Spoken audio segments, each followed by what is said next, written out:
បាទសួស្តីបងប្អូនថ្ងៃនេះថ្ងៃទី28ខែ6 2025សម្រាប់សាច់ដួងគឺយើងអស់ហើយណាបងប្អូនណាគឺអស់លេងហើយខ្ញុំបញ្ជាក់អញ្ចឹងអស់ហើយហើយនេះគឺយើងជប់រៀបឈុតឲ្យសិស្សដែលបានកំងទុកណាបងប្អូនណាហើយមេពូជគឺញាស់ក្នុងអាទិត្យក្រោយនេះហើយសិស្សខ្ញុំនឹងដាក់ទៅក្នុងអាទិត្យក្រោយនេះតែម្ដងដោយសារមេពូជគឺចាប់ដើមចិត្តញាស់មែនតើហើយសរុប3000គូណាបងប្អូនណា3000ជាងហើយអស់72000គូហើយបងប្អូនមកតាមខ្ញុំបូកកណនីទៅអស់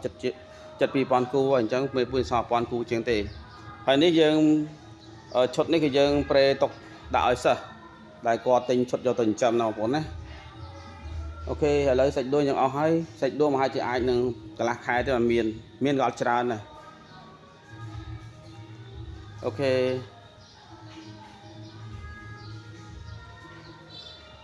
ច្រើនបងប្អូនច្រើនណាព្រោះឈុតចេញច្រើនពេលដែលមេពូជនឹងចេញទៅឈុតទៅជាមួយដែរគឺច្រើនមែនតើអូខេអរគុណច្រើន